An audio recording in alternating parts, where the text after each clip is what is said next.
My mother leaned close enough that only I could hear her and said, "No one will ever choose you." It was my sister's wedding day, and somehow I was still the one being erased. So why was I holding a folded contract with my name on it? Why had tens of thousands of dollars moved through an account I barely used? And why did the groom suddenly stop the ceremony and look straight at me? "Before we continue," Daniel said, his voice steady, "Allison, could you come sit in the front?" Every head turned. I didn't move at first.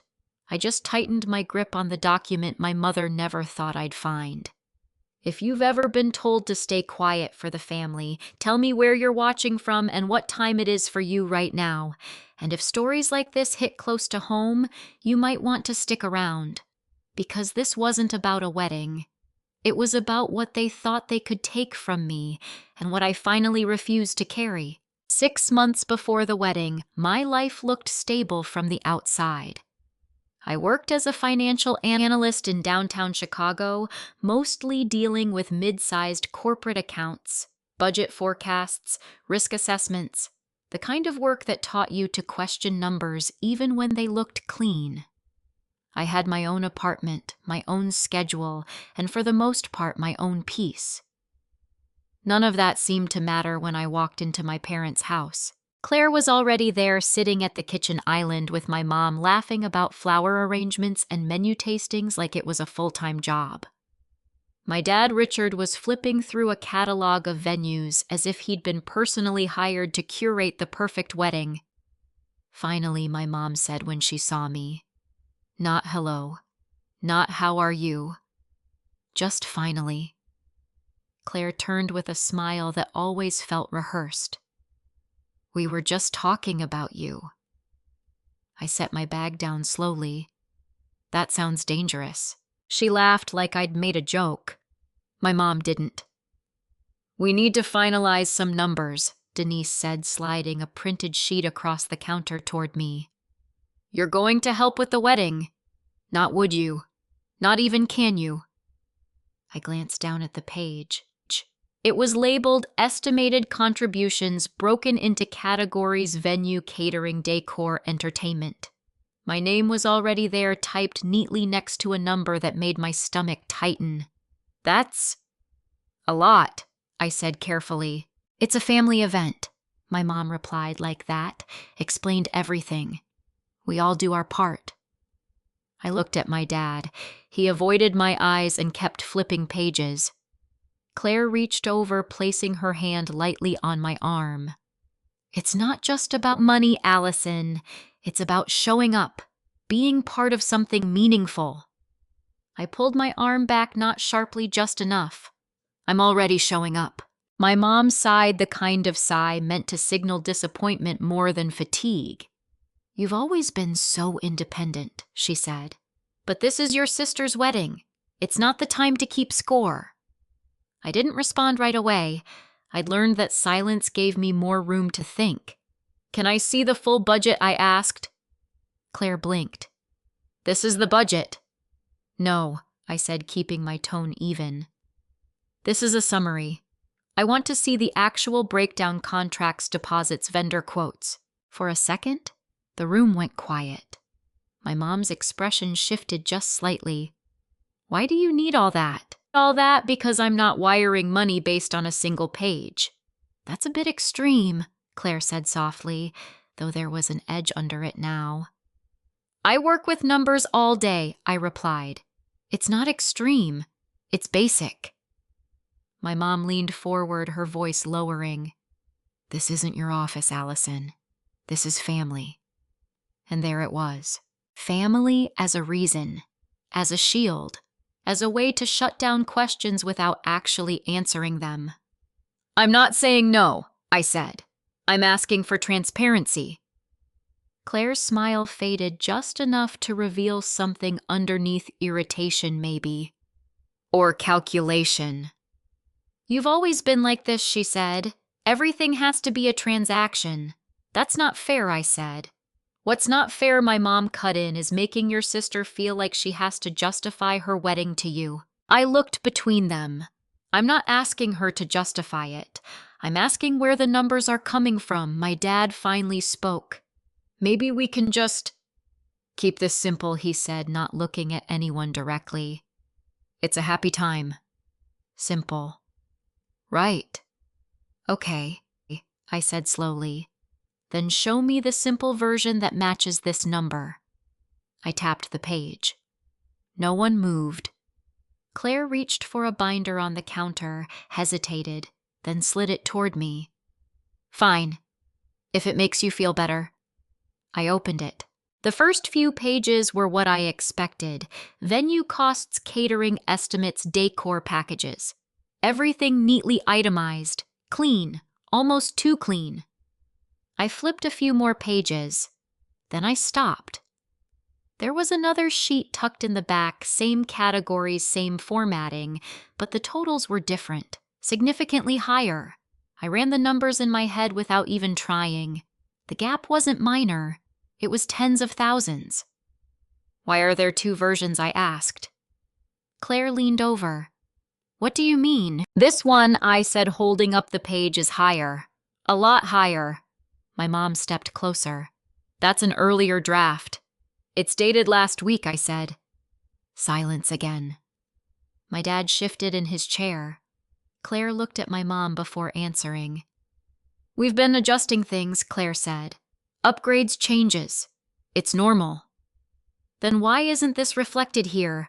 I pointed to the lower total, the one my contribution was based on. My mom's expression hardened. Because we're still finalizing. You don't need to worry about every detail. I closed the binder slowly. I'm not worried about every detail, I said. I'm worried about the ones that involve my name. Claire's tone sharpened. You're making this into something it's not. Then explain it, I said. She didn't. Instead, my mom stepped in front of her like she always did. You're overthinking this, Denise said. Your sister is getting married. That should be enough for you to want to help. There it was again, emotion, obligation, guilt, all layered neatly over a question that still hadn't been answered. I looked down at the two sheets one more time. Same categories, same structure, different truth. And for the first time, I wasn't just uncomfortable. I was suspicious. I closed the binder and handed it back. I'll think about it, I said. My mom frowned. There is nothing to think about. There is for me. I picked up my bag and headed for the door before the conversation could turn into something louder. Don't make this harder than it needs to be, my mom called after me. I paused just for a second, my hand on the doorknob. I'm not, I said. I think someone already did. Outside, the air felt colder than it should have. I sat in my car for a few minutes, replaying the numbers in my head. The mismatch wasn't accidental. It was structured, deliberate. And if that was true, then the page they gave me, the one with my name already filled in, wasn't just a request. It was a setup. I pulled out my phone and opened my banking app more out of instinct than intention. At first, everything looked normal. Then I noticed a transaction I didn't recognize. A transfer large enough to matter, recent enough to stand out. And it was connected to an account I hadn't actively used in years. An account that still had my name on it. I stared at the screen, a slow, steady realization settling in. The numbers didn't just not match. They were moving, and I had no idea how long it had been happening. I didn't drive home right away. I stayed parked outside my parents' house, engine off, watching the front door like something might walk out and explain itself. The transaction was still on my screen. A 5-figure transfer. Processed 3 days ago. Labeled in a way that didn't mean anything on its own, just a vendor code and a partial reference number. But what mattered wasn't the label. It was the account. It was tied to a joint I'd opened years ago, back when I still believed that sharing access with family was a form of trust, not a liability. I hadn't actively used it in a long time. I'd kept a small balance there out of habit, nothing more. And yet somehow it had just funded part of my sister's wedding. Without a single conversation. Without my approval. I zoomed into the transaction details, scrolling through the authorization notes. Most people would skip that part. It looked technical, almost intentionally boring. But I didn't skip. There it was. Authorization pre-approved. I leaned back in my seat, my grip tightening around my phone. Pre-approved based on what? I already knew the answer before I confirmed it. Old authorization forms. The kind you sign once and forget about. The kind that stay valid unless you explicitly revoke them. The kind my mother would remember. I exhaled slowly, forcing myself not to jump to conclusions, even though every piece was already lining up. Instead, I opened the account history. One transaction could be a mistake. A pattern wasn't. I scrolled back 2 weeks. Another transfer. Different amount, same structure, same vendor category. A month ago. Another one. Smaller this time, but still there. Each one pulling from the same account. Each one tied to wedding-related expenses if you knew how to read between the lines. I sat there staring at the screen, not feeling surprised anymore. Just precise. Like the moment when a theory stops being a possibility and becomes a fact. I locked my phone and stepped out of the car. If I was going to confront this, I needed more than a suspicion. I needed to hear them say something that didn't match. The kitchen lights were still on when I walked back inside. My mom and Claire were exactly where I'd left them, though the binder was now closed and pushed to the side like it had never been important. "You forgot something?" my mom asked. "No," I said. "I just remembered something." Claire gave a small, polite smile. "What is it?" I walked over to the counter, keeping my tone neutral. "That joint account we used to have. The one connected to my name." My mom didn't answer immediately. Claire's smile didn't change, but it didn't deepen either. "What about it?" Denise said finally. "I saw a transfer from it," I said. "Actually, a few." My dad looked up this time. Claire glanced at my mom again before speaking. "It's still a family account, Allison. It's not like it's in my name," I cut in, not raising my voice. "At least partially, which means I should know when money is leaving it." My mom's expression tightened. "You authorized that account years ago. I authorized access," I said. "Not unlimited withdrawals for expenses I wasn't informed about." "It's for the wedding," she said, like that settled everything. "It's not like the money disappeared. That's not the point." "Then what is the point?" Claire asked, her tone softer now but sharper underneath. "That you don't trust us." I held her gaze. "I'm trying to understand what's happening." "What's happening," my mom said, stepping in again, "is that we're using available resources to support your sister's wedding. Resources that were always meant for the family." I nodded slowly. "Then why didn't anyone tell me?" "Because you would have reacted exactly like this," she said without hesitation. There was no apology in it, no attempt to soften it, just a statement. And that told me more than anything else. "You're right," I said. "I would have asked questions." Claire let out a quiet breath. "Allison, this doesn't have to be a big thing." "It already is," I replied. My dad cleared his throat. "Maybe we can just adjust things moving forward," he said. "No need to dig into the past. Adjust things. Moving forward." I almost smiled at how familiar that sounded. Like a script they'd all agreed on without ever saying it out loud. "I'm not digging," I said. "I'm clarifying." My mom crossed her arms. "You're escalating." "I'm documenting," I corrected. That word landed differently. Claire's eyes narrowed slightly. "Documenting what transactions?" I said. "Authorizations. Timelines." For what purpose, my mom asked. I didn't answer right away, because the truth was I didn't fully know yet. But I knew enough not to say the wrong thing too early. For my own understanding, I said finally. My mom studied me for a moment like she was trying to decide whether I was bluffing. Then she shook her head. You always have to make things complicated. No, I said quietly. I just don't ignore them. The room went still again. Claire picked up the binder, flipping it open like she needed something to do with her hands. You're reading too much into this, she said. These are normal adjustments. Weddings change all the time. Then show me where the adjustments are reflected, I said. Because the numbers I saw don't match what you gave me. She didn't respond. My mom stepped closer, lowering her voice again the way she always did when she wanted control back. You're not the only one contributing, she said. There are things you don't need to be involved in. If my name is attached, I said, then I do. Her jaw tightened.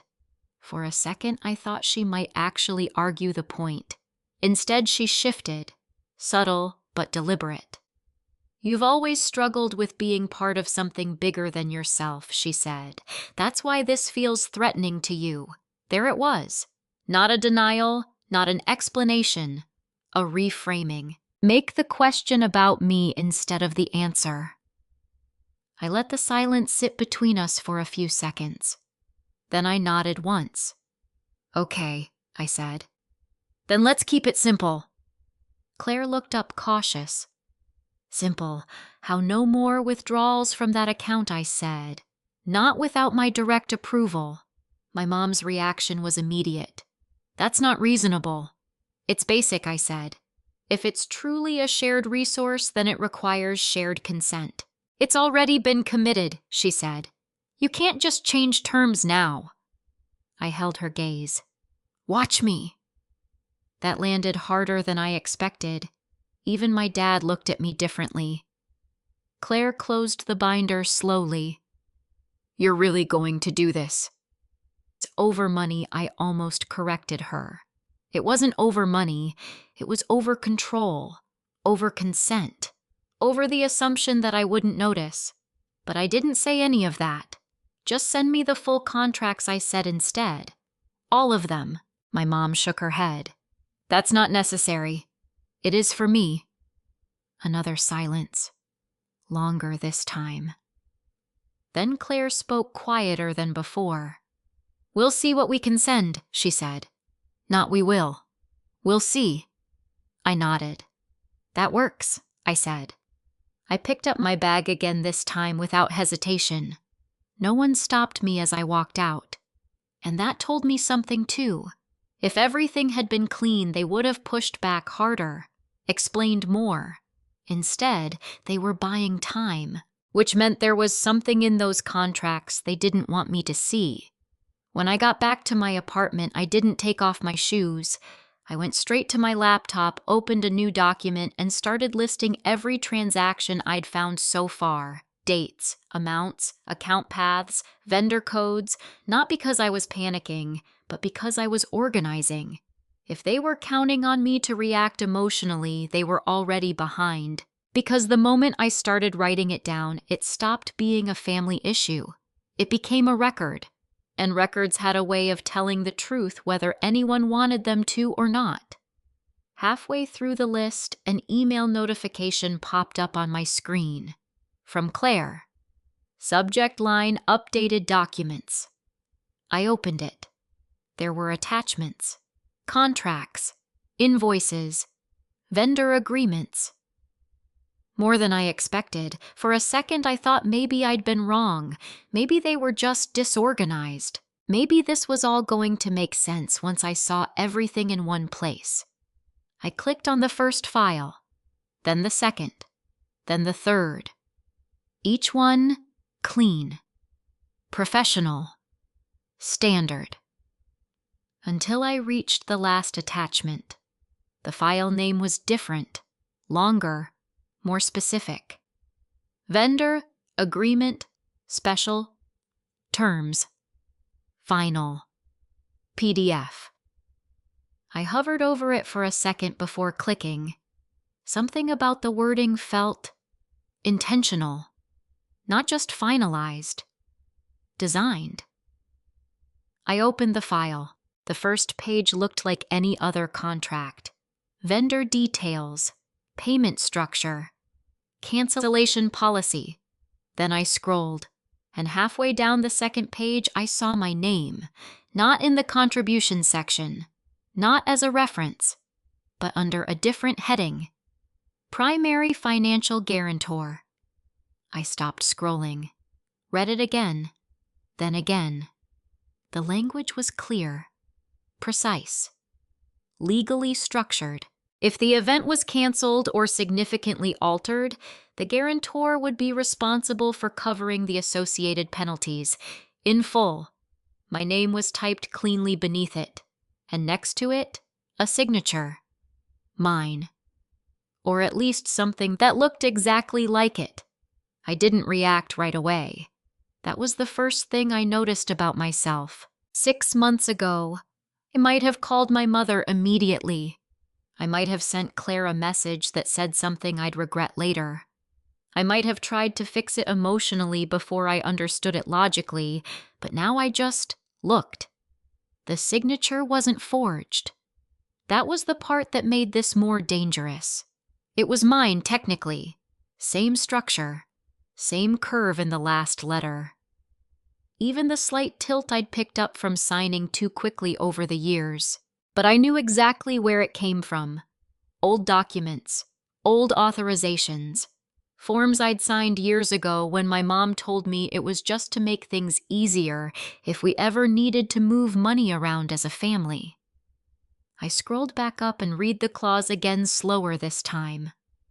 Primary financial guarantor, not contributor, not participant, guarantor.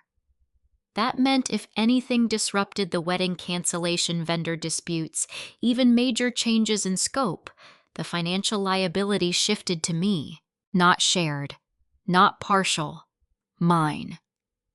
I leaned back in my chair, pressing my fingers against my temple, forcing myself to stay in analysis mode, because panic would make me sloppy, and sloppy would make me predictable.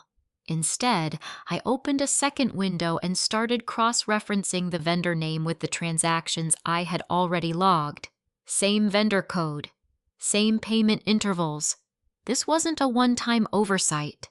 This was a structure, built piece by piece with just enough legitimacy to hold up unless someone knew exactly where to look. And now I did. I picked up my phone and called Lena. She answered on the second ring. You sound like you're about to confirm something you already know. I found a contract, I said. My name is listed as the primary financial guarantor. There was a pause on her end. Not surprise. Just calculation. Did you sign it recently? No, I said. But the signature is real. It's pulled from older documents. Then it's not technically forged, she said. It's repurposed. Which still matters, I replied. Yeah, she said quietly. It does. I stared at the screen again. If this holds, I'm liable for everything if the wedding falls apart. How much are we talking? Tens of thousands at least. Maybe more depending on penalties. Another pause. Okay, Lena said.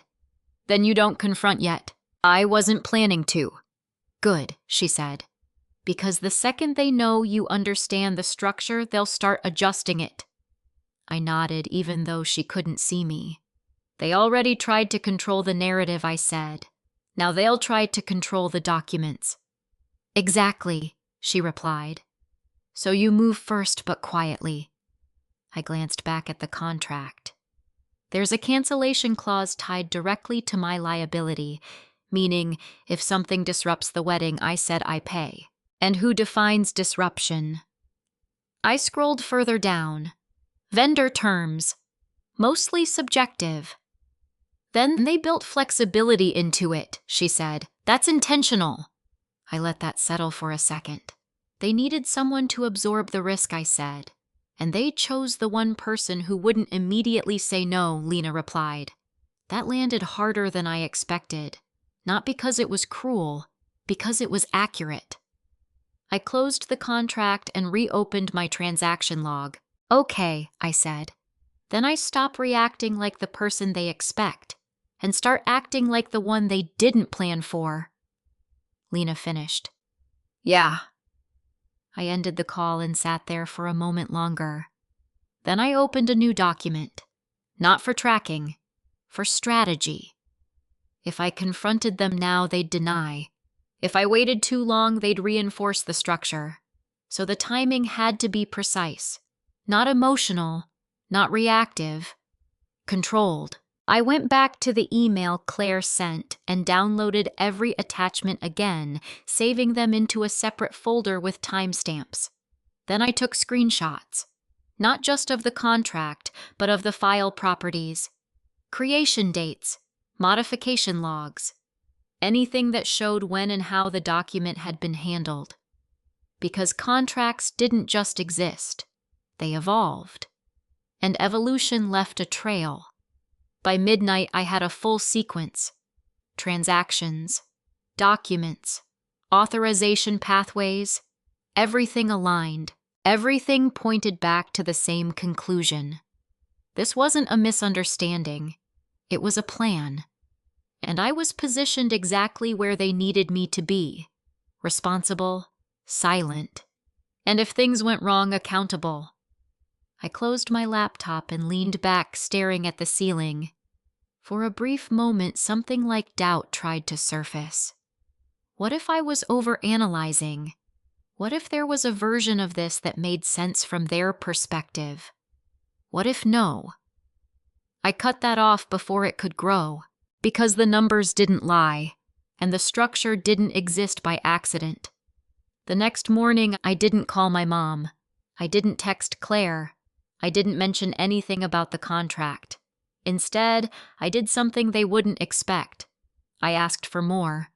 I replied to Claire's email with a simple message. Thanks for sending these. Could you include the full vendor agreements for all major contracts? I want to make sure I understand everything clearly. Neutral, professional, unthreatening. The kind of message that didn't trigger defense. Her response came an hour later. Of course, I'll send what I have. What I have, not what exists. I waited, and when the next batch of documents came through, I reviewed them the same way, carefully, systematically, looking for patterns. And then I found something else, a smaller clause buried in a secondary agreement. It referenced the guarantor again, but this time it included a condition. The guarantor's responsibility could be transferred, under certain circumstances. I read the line twice, then a third time. Transferred, not removed, not voided, moved. Which meant one thing. The role they had assigned to me wasn't permanent. It was positioned, like a placeholder or a shield. I sat up straighter, the pieces shifting in my mind. If I was the shield, then the question wasn't just why, it was for whom. I scrolled back through the documents, focusing on the vendor hierarchy, primary contracts, secondary agreements, payment routing. And then I saw it. Daniel's name missing from sections where it should have been. Not as guarantor, not as co-signer, not even as a fallback. Which meant the risk wasn't just being redirected, it was being redirected away from him, deliberately. I closed the file slowly, my thoughts sharpening into something more focused. This wasn't just about my family using me, it was about what they were protecting, and why they needed me in that position in the first place. Because if Daniel didn't know, if he had never agreed, then the entire structure wasn't just unethical, it was unstable. And that meant I wasn't just holding risk. I was holding leverage. My phone buzzed on the desk. A message from my mom. Don't forget, we still need your final contribution this week. I stared at the screen for a few seconds. Then I placed the phone face down. For the first time, I didn't feel pressure when I read her words. I felt clarity, because now I understood the role they had written for me. and more importantly, how to step out of it without collapsing everything too early. I reopened the contract one last time, scrolling to the line with my name. Primary financial guarantor. I read it once. Then I smiled just slightly. Not because it was funny, but because it was incomplete. And the moment I understood that it stopped being a trap, it became a position. I didn't sleep much that night. Not because I was overwhelmed, but because my brain wouldn't let go of the pattern. Once you see structure, you can't unsee it. By morning, I wasn't asking whether my mother and Claire had set this up. I was asking how far it went. I met Lena at a quiet coffee shop near my office, the kind of place where no one paid attention to what you were doing as long as you looked like you belonged there. She slid into the seat across from me, already pulling out her laptop. "Show me everything." I handed mine over without a word. She scrolled in silence for a few minutes, clicking between files, zooming in on clauses most people would skip. "Okay," she said finally. "This is layered." "I know." "No," she shook her head slightly. "I mean, it's intentionally layered. Primary contract, secondary agreements, conditional clauses." This wasn't drafted casually. I figured. She tapped the screen. "This clause here about transferring guarantor responsibility. That's your exit point." "Or someone else's," I said. She looked up. "Exactly." I leaned back, watching her think. They didn't just want me to cover risk. They wanted flexibility. "Right," Lena said. "If everything goes smoothly, no one questions it. If something goes wrong..." She paused, glancing at me. "You absorb the impact. And if I push back early, they shift the structure," she said. "Maybe move the guarantor role, maybe adjust the contracts. But either way, they stay in control." I nodded slowly. "So I don't push yet?" "No," she said. "You gather leverage." That word sat differently now. Leverage wasn't about winning. It was about timing. I pulled up the vendor agreement again, scrolling to the section with my name. "There's something else." Lena leaned in. "Daniel's not listed anywhere he should be," I said. "Not as guarantor, not even as fallback." She frowned. "That's unusual." "He's the groom," I said. "He should be tied to at least part of the liability." "Unless someone didn't want him to be," she replied. We both went quiet for a second, because that changed the direction. This wasn't just about shifting responsibility onto me. It was about shielding someone else from it. "Do you think he knows?" Lena asked. "I don't know," I said, but based on how he reacted at the house, I don't think he's seen the full picture. "Then that's your pivot point." I looked at her. "What do you mean?" "If he's unaware, he's also unprotected," she said.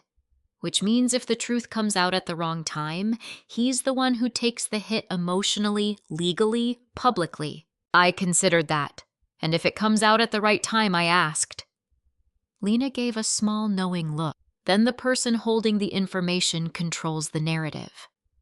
I exhaled slowly. "Okay," I said. "So I build the full picture first." "Exactly." We spent the next hour mapping everything out. Not emotionally, structurally. Transactions linked to vendors. Contracts linked to liability. Clauses linked to timing. By the end of it, the pattern wasn't just clear. It was undeniable. My name had been placed at the center of a system designed to absorb risk without raising suspicion. And the reason it worked, because it looked legitimate on the surface. "Here's the thing," Lena said, closing her laptop. "If you challenge this legally right now, you might win, but you lose control of when and how it plays out." "I know. And your family will spin it," she added. "They'll make it about you being difficult, uncooperative, jealous. They already do." "Right," she said. "So the question is, do you want to be right quietly, or do you want to be heard clearly?" I didn't answer immediately. Because the truth was, I didn't want either of those options on their terms. I wanted something else. I want it to stop, I said finally, completely. Lena studied me for a second. Then you don't just remove yourself from the contract. I met her gaze. You make it impossible for them to keep the structure, she said. That meant exposure, not emotional, documented, precise, and timed. I nodded once. Then I need everything. Not just contracts, Lena added. Communication. Anything that shows intent. Intent. That was the difference between a mistake and a strategy. I paid for the coffee and we stepped outside into the cold air. As we walked, my phone buzzed. Another message from my mom. Did you send the transfer yet? I stared at it for a second, then typed back, reviewing everything. We'll confirm soon. Short, neutral, non-committal. Good, Lena said, glancing at my screen. Keep it that way. No signals. I won't. Back at my apartment that night, I started organizing a second layer of documentation. Not just what happened, but how it was presented to me. Emails, messages, language. Every time my mom used the word family to override a question, every time Claire framed something as emotional instead of factual. It wasn't just manipulation, it was a pattern of positioning, and patterns could be demonstrated. Around midnight, I went back to the original email Claire had sent, the one with the attachments. I hadn't looked closely at the email itself, just the files. Now I did. There was a short paragraph above the attachments. Here's everything we discussed. Let me know if you have questions. Everything we discussed. I read that line again, because it wasn't true. We had never discussed me being a guarantor, which meant the email wasn't just casual. It was framing, an attempt to retroactively define consent. I took a screenshot, saved it, timestamped it. Then I noticed something else. At the bottom of the email thread, earlier messages, forwarded content. I scrolled down. There it was. An earlier exchange between Claire and someone else, partially included, just enough to catch context. Vendor confirmation, contract finalization. And one line that made my chest tighten, not from panic but from recognition. As long as the guarantor signature is included, we're covered. No hesitation, no ambiguity. Covered. I stared at the screen, letting that word settle. This wasn't about helping with a wedding. It wasn't even about money anymore. It was about protection. And I had been placed exactly where they needed me to be, between the risk and the consequences. I closed my laptop slowly.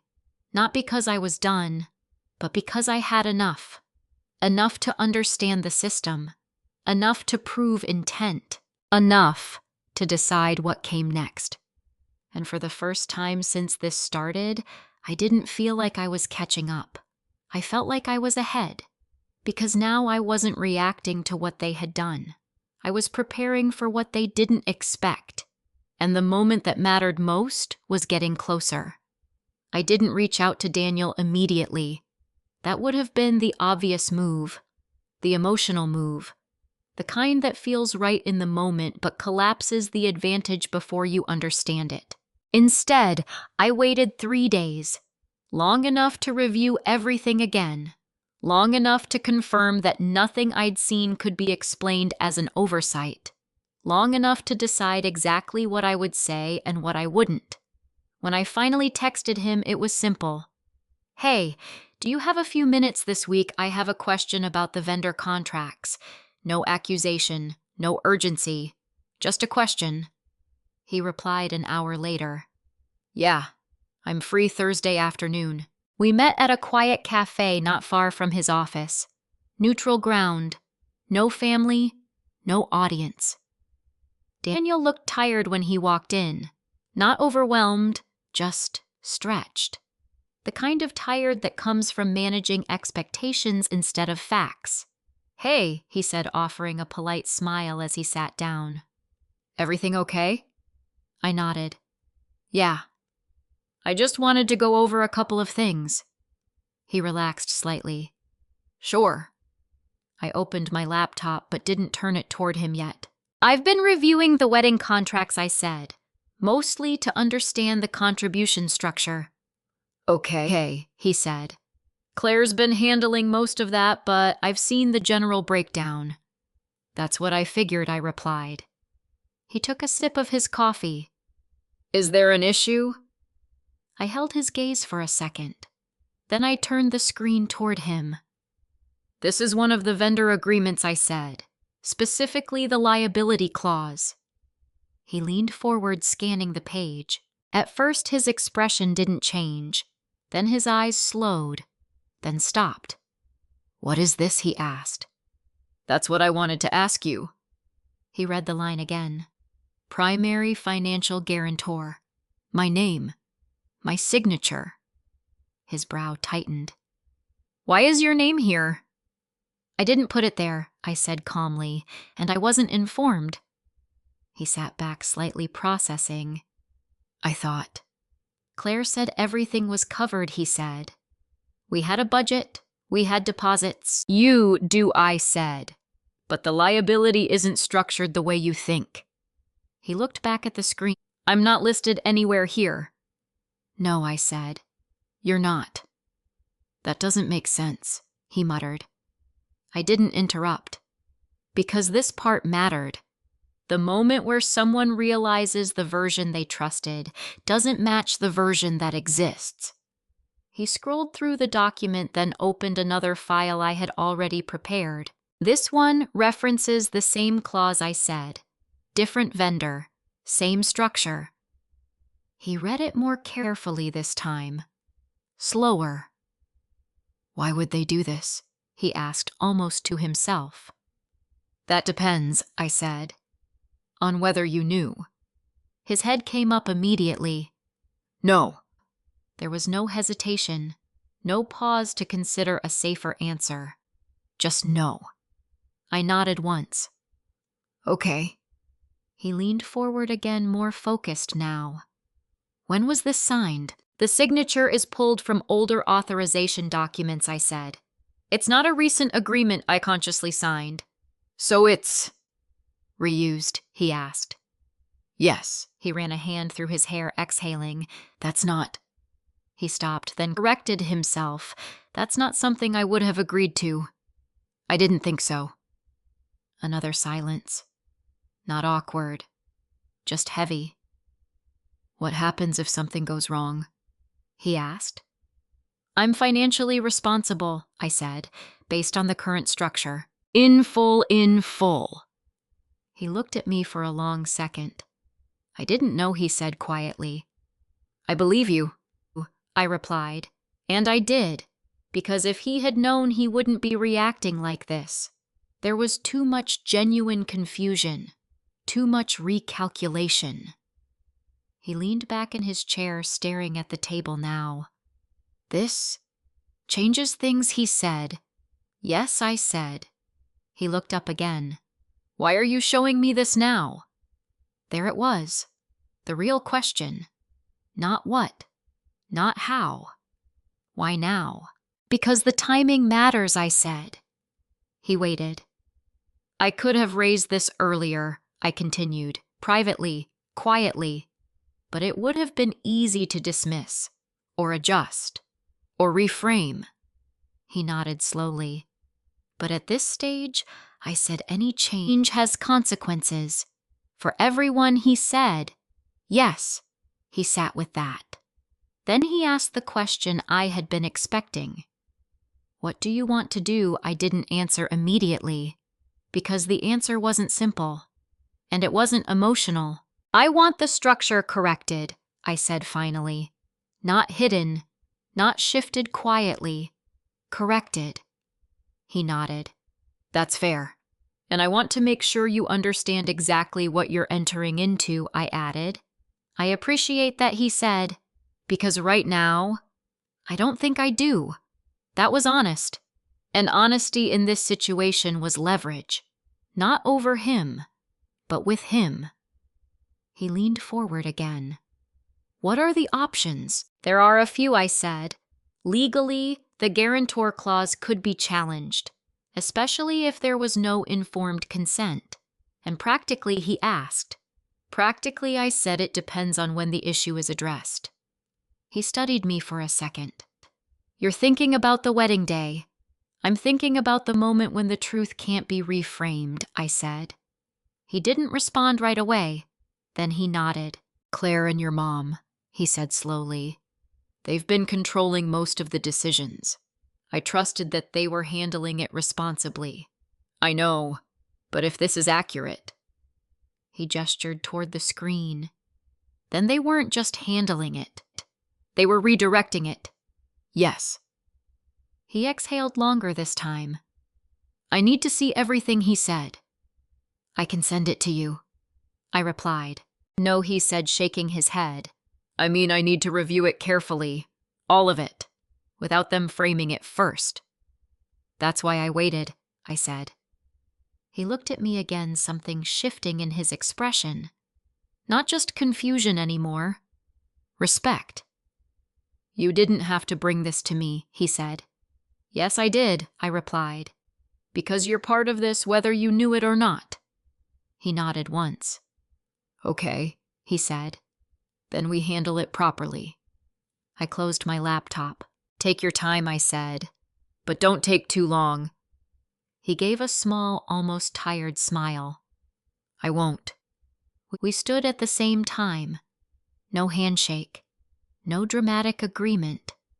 Just an understanding. As we walked toward the door, he paused.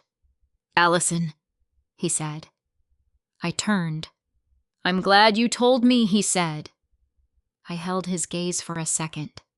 Me too, I said, because now the structure had a new variable, one they hadn't planned for, someone who had been excluded from the risk now aware of it, and that changed the balance. Not completely, not yet, but enough.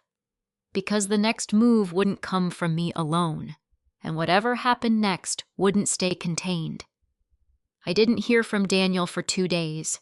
Not a message, not a call, which was exactly what I expected.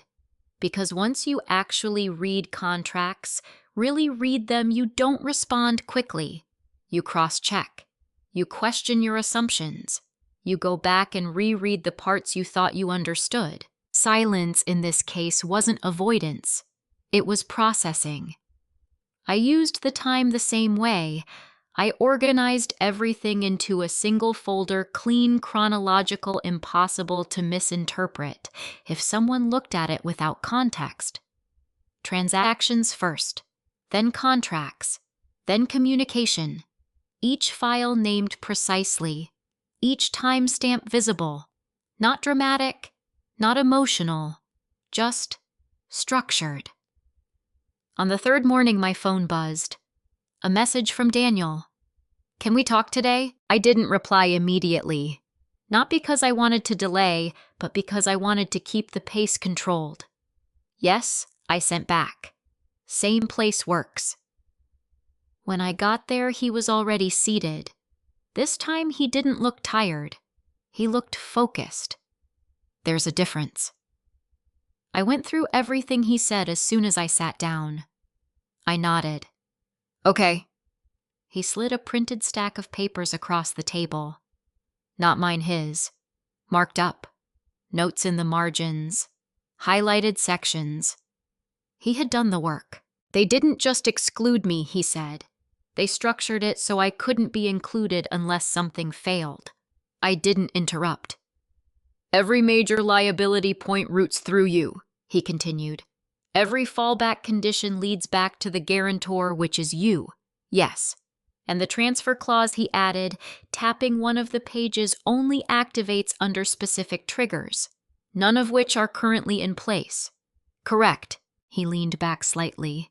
So right now you carry the risk. Entirely. Yes. He exhaled once steady. Then we fix it. Simple, direct, but not naive. How I asked. He didn't hesitate. We confront them. With documentation. I shook my head. Too early, I said. His expression tightened. Why? Because they'll adjust, I said. Shift contracts. Reframe intent. Maybe even move the guarantor role before anything is documented properly. He considered that.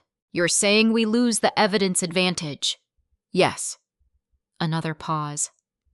Then what are you suggesting? He asked. I met his gaze. Timing. He didn't look away. Walk me through it, he said. So I did. Not emotionally, not rhetorically, just the structure. If this comes out privately, I said, it becomes a conversation. They deny, reinterpret, minimize. It turns into a debate about intention. And if it comes out publicly, he asked, it becomes a fact, I said, because the documentation exists independently of what they say. He sat with that. You're talking about the wedding, he said. Yes. He leaned forward slightly. That's not small. No, I said. It's not. And you're okay with that? I didn't answer immediately, because the question wasn't about comfort, it was about consequence. I'm okay with not carrying something that was never mine, I said. That was the truth. Not dramatic, not loud, just final. He nodded slowly. Then we need to be precise, he said. We do. He flipped through his notes again. If we do this there during the ceremony, it has to be controlled, not chaotic. Agreed. No accusations, he said. Just facts. Yes. And documentation ready to support every claim. I have that. He looked at me again, measuring. You've thought this through, he said. I had to. I gave a small, almost reluctant smile. Claire always said you were the careful one. I am. And they still tried this, he said. That's the part that matters, I replied. They didn't think careful would mean I'd check. That landed. He tapped the table once lightly. Okay. We sat in silence for a few seconds. Then he said, There's something else. I waited. I spoke to one of the vendors directly, he said, just to confirm contract details. My attention sharpened, and they confirmed the guarantor clause was specifically requested, he said, by who? He held my gaze. Your mother. I didn't react outwardly, but something inside me shifted, not surprise, not anger, just confirmation. And Claire, I asked. They didn't say directly, he replied, but she was copied on the communication. I nodded once. That was enough. Not speculation, not assumption. Documented intent. That changes things, he said. It clarifies things I corrected. He gave a slight nod. Either way, he said, we have what we need. Almost. There was one more step. I'm meeting with a lawyer this afternoon, I said. His eyebrows lifted slightly. Already? Yes. Good, he said. Because if we're doing this, I want to make sure everything holds. It will, I said. But I want confirmation. He nodded. Fair. We stood at the same time again. This time there was something different in the air. Not uncertainty. Alignment. As we walked out, he paused near the door. Allison, he said. I turned. If this goes the way we think it will, it's going to be hard, he said. I know. Not just for them, he added. For you too. I held his gaze. I've been carrying this longer than they realize, I said. This just makes it visible. He didn't respond to that. He didn't need to, because some things don't require agreement, just understanding. That afternoon, I sat across from Michael Grant, the attorney Lena had recommended. He didn't waste time. He read. Carefully. Thoroughly. No interruptions. No assumptions. When he finally looked up, his expression was neutral but not uncertain. This is actionable, he said. How I asked. The guarantor clause can be challenged, he said. Lack of informed consent is clear. The reuse of prior authorization strengthens your position. And the timing, I asked. He paused for a second. Timing doesn't change the legality, he said, but it changes the leverage. That's what I thought. He leaned back slightly. If you present this before the event, it becomes a negotiation. And if I present it during, it becomes exposure, he said. I nodded. And once it's exposed, he continued, any attempt to reframe it becomes significantly less effective, especially if documentation is immediately available. That was the confirmation I needed. And my liability, I asked. If handled correctly, he said, you can remove yourself from it entirely. I exhaled once. Not relief, just alignment. Then we proceed carefully, I said. He gave a small nod. Carefully is the right word. As I left his office, my phone buzzed again. Another message from my mom. Still waiting on your transfer? We're finalizing payments. I looked at the screen for a few seconds. Then I typed back. I'll update you soon. No apology. No explanation. No commitment. Because at this point, I wasn't part of their timeline anymore. I was building my own. And the next time we stood in the same room, they wouldn't be the ones controlling what happened. The rehearsal dinner was held in a private room overlooking the water. Everything about it was curated to look effortless, soft lighting, neutral tones, the kind of quiet elegance that signals control without saying it out loud. I arrived on time. Not early, not late. Exactly on time. Claire was already there, moving between tables, greeting guests like she had rehearsed every step. My mom stood near the entrance, directing people with small gestures, adjusting details no one else would notice. When she saw me, her expression didn't soften. It never did in rooms like this. You're here, she said, as if it had been uncertain. I said I would be. She glanced at my hands.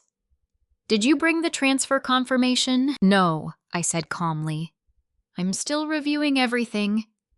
Her lips pressed into a thin line. This isn't the time to delay, she said quietly. We're finalizing vendor payments tonight. I understand, I replied. That's why I'm being careful. She leaned in slightly, lowering her voice. You're making this harder than it needs to be. I met her gaze. No, I said. I'm making it clear. For a second, something flickered across her face, irritation, maybe even a hint of concern. But it disappeared just as quickly. Claire approached, then her smile already in place. Allison, she said warmly, like nothing had ever been off between us. You made it. I did. She glanced between me and our mom, reading the tension without asking about it. Everything okay? She asked lightly. Of course my mom answered before I could speak. We were just discussing logistics. Claire nodded, then turned back to me. Tonight is just about celebrating, she said. No stress, okay? I held her gaze for a moment. Okay, I said, because stress wasn't what I was bringing into this room. I moved through the evening quietly. I spoke when spoken to, smiled when expected, observed everything. Daniel arrived about 15 minutes later. He didn't come straight to me. He greeted Claire first, then my parents, then the guests closest to him. From the outside, nothing looked different. But I noticed the small shifts. The way he paused slightly longer when my mom spoke. The way his attention moved not casually, but deliberately. He was watching, not reacting, which meant he was ready. Dinner was served. Speeches began. My dad spoke first, short, predictable, focused on family and tradition. Then one of Claire's friends. Then Claire herself. She stood at the front of the room, glass in hand, her voice steady. I've always believed that love is about being chosen, she said, smiling out at the room. There was a soft murmur of agreement. I'm lucky, she continued, glancing at Daniel, because I found someone who sees me clearly, who understands what matters. Applause. Soft. Warm. I watched her carefully. Not the words, the structure. Because everything she said was about perception, about being seen, about being chosen. And for a second I wondered if she even realized how close she was to the truth.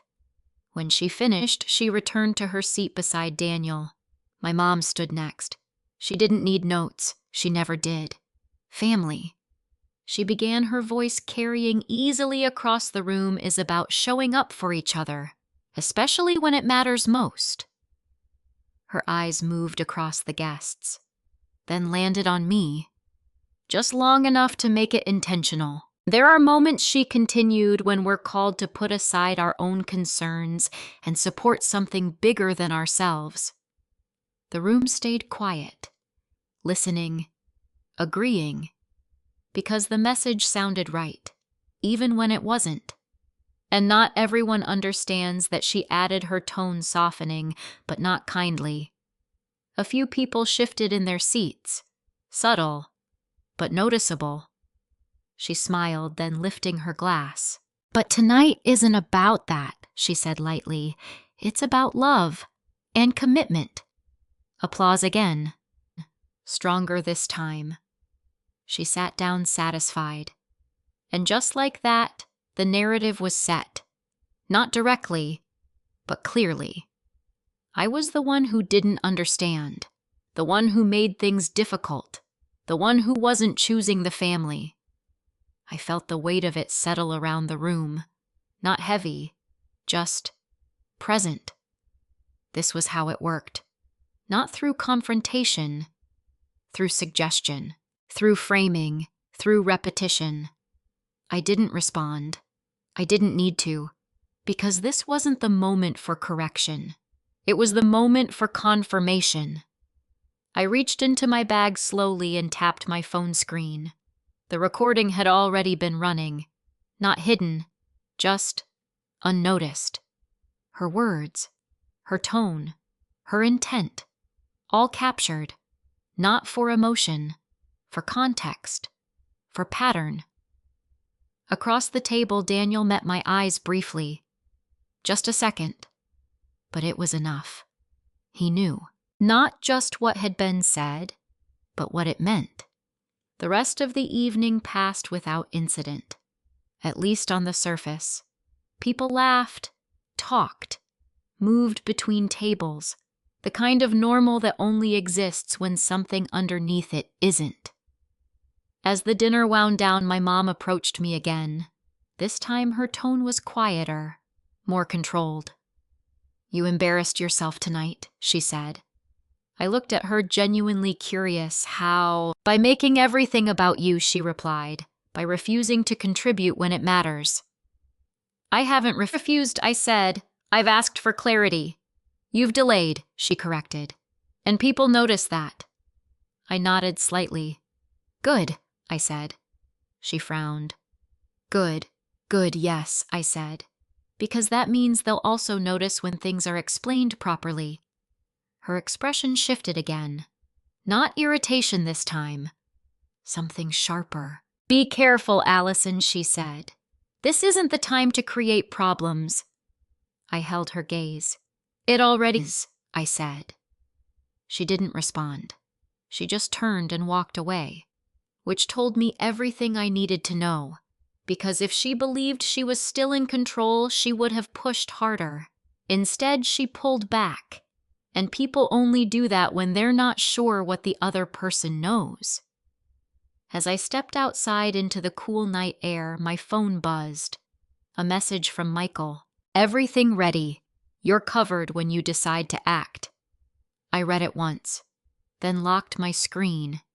Behind me through the glass, I could see the room still lit, still calm, still unaware. But not for much longer. Because the next time we all stood in the same space, it wouldn't be about speeches, or perception, or quiet pressure. It would be about facts, And once those were spoken out loud, there would be no version of the story left to adjust. The ceremony was supposed to start at 4. By 3:57, everyone was already seated. Soft music played, guests leaned toward each other in quiet conversations. The kind of calm that only exists when people believe they understand what's about to happen. I stood near the back exactly where my mother had positioned me. Not beside family, not in the front row, just visible enough to exist, but not enough to matter. "Stay here," Denise had said earlier. "It's simpler for who I didn't ask, because I already knew." Claire was hidden just out of sight, waiting for her cue. I could hear the faint rustle of her dress, the low murmur of her bridesmaids. Everything was in place. Everything except the truth. My fingers rested lightly against the folded document in my hand. Not shaking, not tight, just steady. Remember, my mom's voice came again, softer now, right beside me. "This isn't about you." I turned slightly, just enough to meet her eyes. "I know," I said, and for the first time I meant it, because this wasn't about me anymore. It was about what they had built and what they thought would hold. The music shifted. Guests straightened. The officiant stepped forward. Daniel took his place at the front.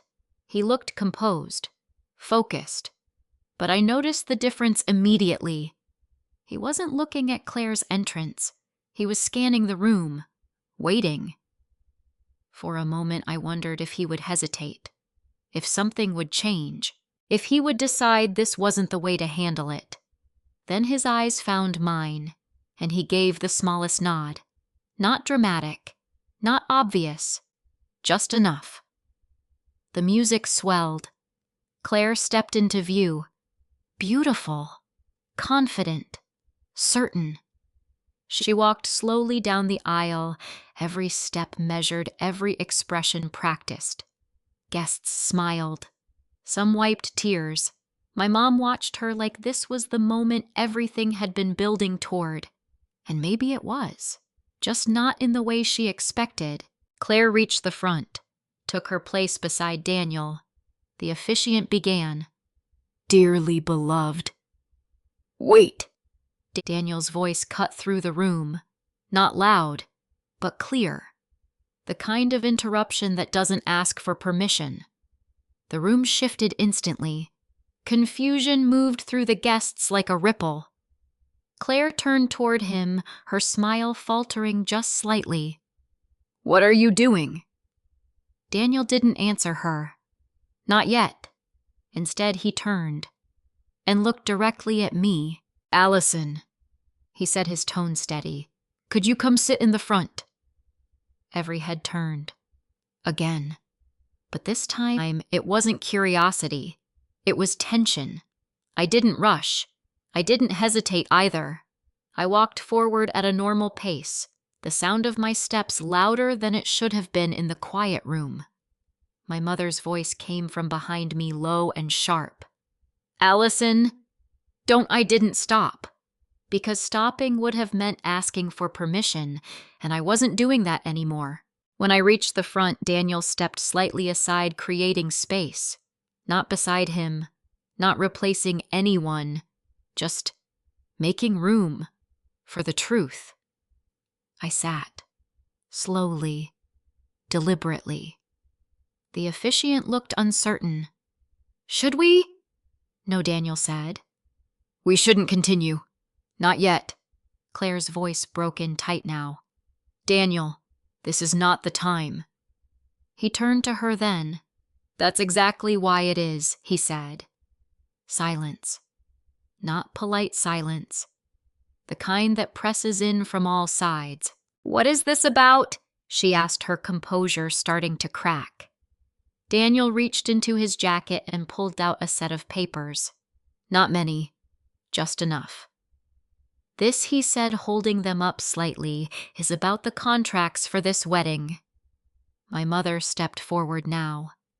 "Daniel, whatever concerns you have, We can discuss them later. No, he said calmly. We can't. He didn't raise his voice. He didn't need to. Because later doesn't change what's already in place, he continued. He turned slightly, addressing the room without dramatics. Most of you probably assume that Claire and I are responsible for the financial structure of this wedding, he said. That we reviewed everything, agreed to everything. A few guests nodded faintly. That assumption isn't accurate, he said. Claire stared at him. Stop. He didn't. Specifically, he said, glancing down at the document. There's a clause in multiple vendor agreements that assigns full financial liability, not to me, not to Claire, but to someone else. He looked at me again, not asking, confirming. I stood, not because I needed to, but because it made it visible. My name is listed as the primary financial guarantor, I said. No emotion in my voice, just clarity. A murmur spread through the room, confused, uncertain. What does that mean? Someone whispered. It means, I said, that if anything about this event changes, if it's canceled, disrupted, or even significantly altered, I am legally responsible for the financial penalties. Claire shook her head. That's not true. It is, Daniel said before I could respond. He handed one of the documents to the officiant, then another to a guest seated in the front row. Please read the highlighted section, he said. Not aggressive, not defensive, just direct. My mother stepped closer, her voice tight. This is a misunderstanding. No, I said quietly. It's not. I reached into my bag and pulled out my phone. Last night, I continued, you said family means showing up and supporting something bigger than yourself. Her expression changed instantly. Not anger, recognition. And you're right, I said. That's exactly what this is. I tapped my screen. Pressed play. Her voice filled the room. Clear. Undeniable. Not everyone understands that. The same tone. The same intention. Now without context, without control. The room didn't react loudly. It didn't need to, because the shift was already happening. Perception changing, understanding realigning. Claire's voice came next, sharper now. You're twisting this. I looked at her. I'm not twisting anything I said. I'm reading what's already written. Daniel stepped forward again. I've reviewed all the contracts, he said, and I was never informed of this structure. I never agreed to it. He paused. Let that settle. I'm not willing to proceed with this ceremony under those conditions. That was it. Not dramatic. Not loud. Final. Claire stared at him like she hadn't heard correctly. You're canceling the wedding right now. I'm stopping it, he said. Until everything is transparent and corrected. My mother's voice cut in sharper than before. This is exactly what she wanted, she said, pointing at me. She's been trying to sabotage this from the beginning. There it was. The narrative. One last attempt to reframe. I didn't respond immediately, because this part mattered. Not the accusation, the silence after it. Then I said evenly, if I wanted to sabotage this, I wouldn't have brought documentation. I held up the contract, and I wouldn't have waited until it couldn't be changed quietly. That landed. Not loudly, but completely, because everyone in that room understood what that meant. This wasn't reaction. It was timing. Claire's expression shifted anger, disbelief, something else underneath. You've always been like this, she said. You can't stand not being the center of something. I almost smiled. Not because it was funny, because it was familiar. This was never about being chosen, I said. It was about being used. Silence again. Deeper this time. Daniel folded the document slowly.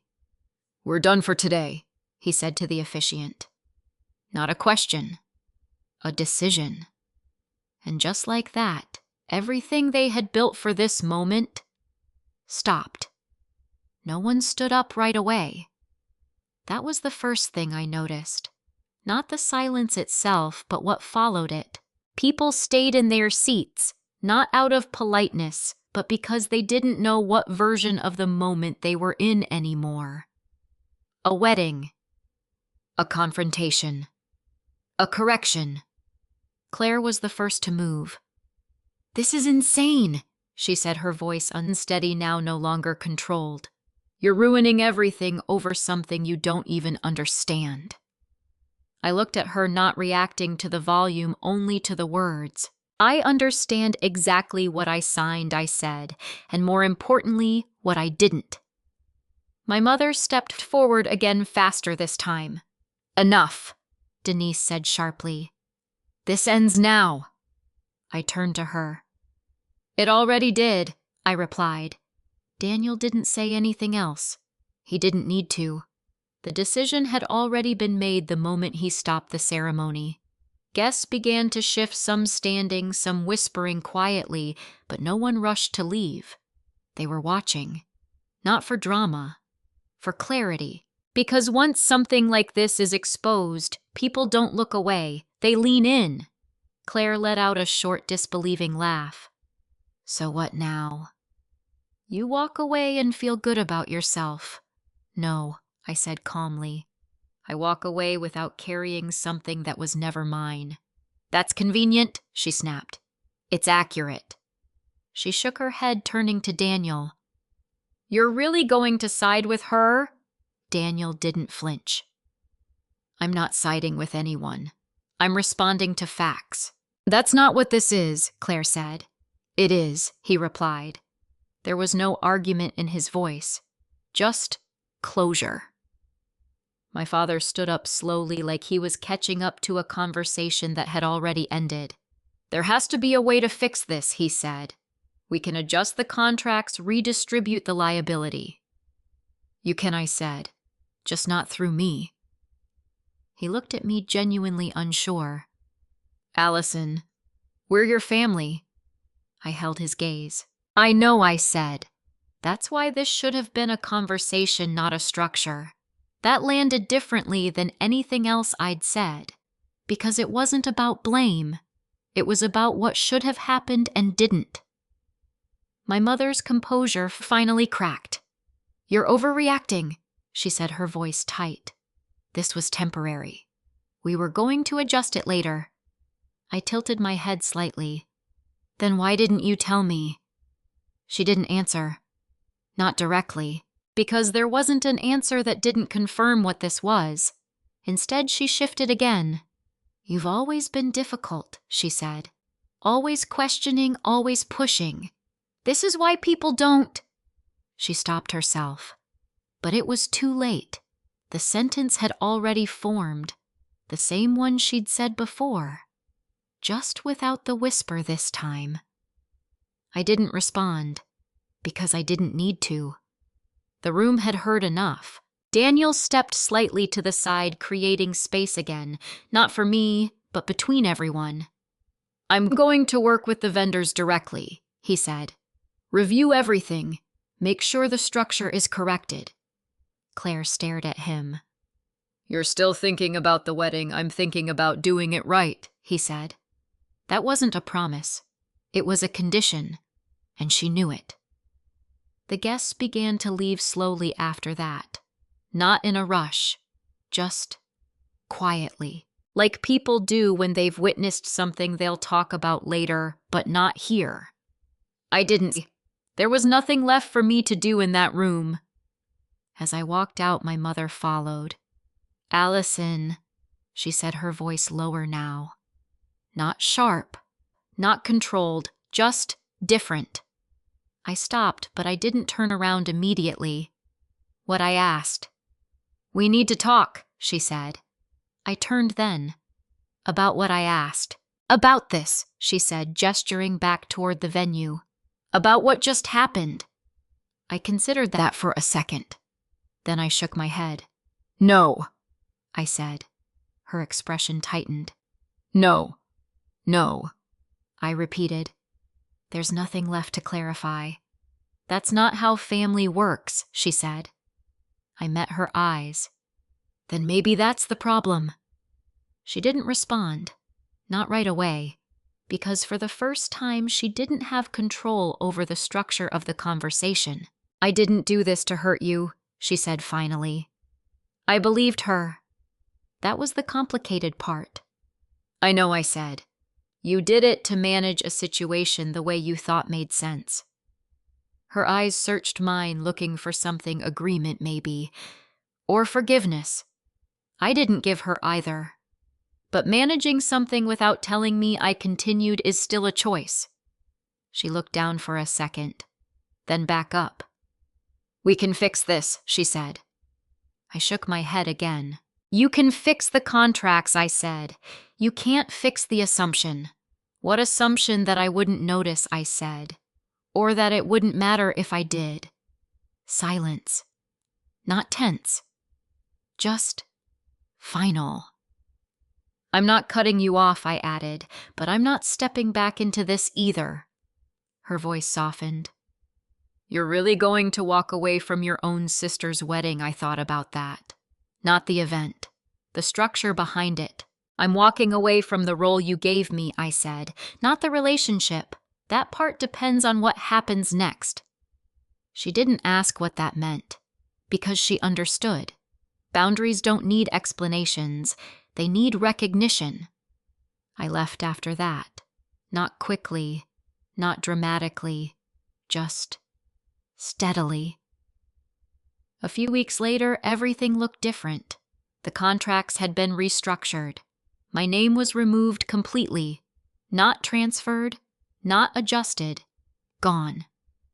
Michael confirmed it in writing. No liability, no remaining obligation. Daniel followed through on what he said he would do. He renegotiated the vendor agreements this time with full transparency. Whether the wedding would happen later, I didn't ask, because it wasn't my decision, and it wasn't my responsibility. Claire didn't reach out. Not immediately, not after. My father called once briefly, trying to keep things neutral. My mother sent a message. We should have told you. That was it. No justification. No explanation. Just acknowledgement. I didn't reply right away. Not because I didn't care, but because I was no longer responding on their timeline. When I finally did, it was simple. I agree. Nothing more. Because closure doesn't always need conversation. Sometimes it just needs clarity.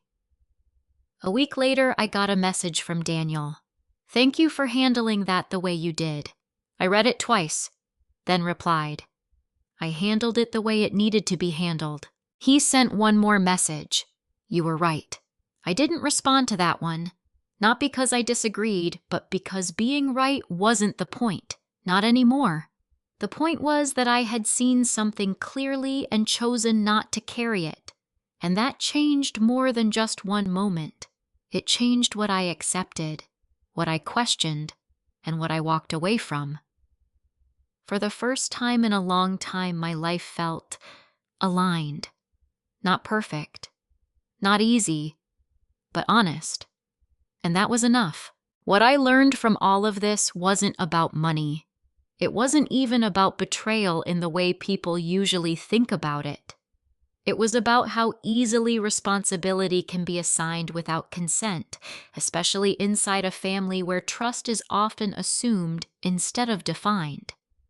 If you've ever been put in a position where saying yes was expected and saying no made you the problem, you already understand how this works. Setting boundaries doesn't always feel strong in the moment. Sometimes it feels like loss, like stepping out of something you were supposed to belong to. But there's a difference between being part of something and being used to hold it together. Forgiveness, if it comes, is a personal decision, but access is a separate one. You can understand someone's intentions and still choose not to step back into the same structure. That's not revenge. That's clarity. If you've been through something similar, I'd really like to hear your perspective. Where are you watching from and what time is it there? And if stories like this help you see things a little more clearly, you're welcome to stay. This story is fictional and created for entertainment, education, and reflection.